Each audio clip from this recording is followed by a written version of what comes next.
আমার স্বাস্থ্য ভাই মোহাম্মদ জীবন জানতে পারিনি অবশ্য, কিন্তু তো অনেকগুলো আঘাত রয়েছে, ছুরি কিংবা কোপের আঘাত রয়েছে, এগুলো রয়েছে। গাড়ি কোন জায়গায়? তারপরে তো এর কিছু কোন নাকেল কাছে ঘুরাই যাবো ওই জায়গাটা।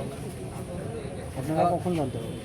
আমরা জানতে পারি আনুমানিক ছয়টা মানে ছয়টা না, আসরের নামাজ শেষের দিকে, শেষে মানে 20 মিনিট পর, নামাজের শেষে 20 মিনিট পর, তার মানে আসতে হবে হয়তো কয়টায় আজান দিয়ে নামাজ শেষে কয়টায়? ওই 5:30 তাহলে 6টার দিকে এরকম হবে। 6টার দিকে ঘটনা। 6টার দিকে এরকম ঘটনা ঘটেছে।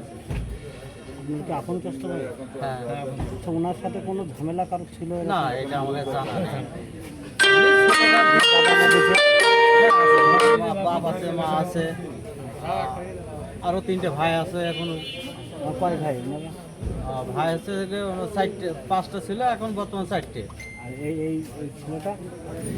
এটা হচ্ছে একদম ছোট সবাই, 4 নম্বর।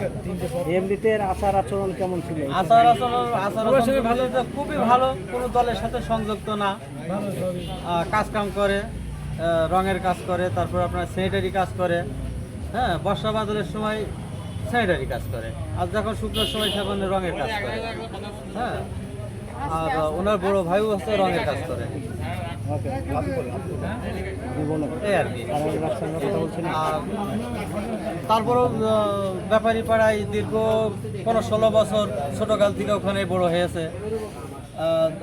1 বছর হয়তো কালিকাপুর 2 নম্বর ওয়ার্ডের পশ্চিম পাড়ায় ওখানে বাসা জমি কিনে বাড়ি ঘর করে ওখানে বসবাস করে, কিন্তু ওই মাঝে মাঝে হয়তো বন্ধু বান্ধব ডেকে নিয়ে যায়, এই কারণে যায়।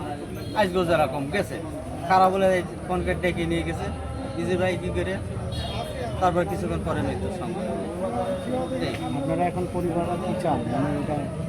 এখন আমরা পরিবারে তো চাই যে যারা দোষী তারা তো পুলিশ প্রশাসনের মাধ্যম থেকে তারা ধরে তাদেরকে নিঃশব্দ তাদের বিচার করুক, এটাই তো আমরা চাই, যাতে আর না ঘটে। হ্যাঁ, কারণ তো এভাবে ঘটতে গেলে তো পাড়া মহল্লায় তো বসবাস করে কষ্ট করে,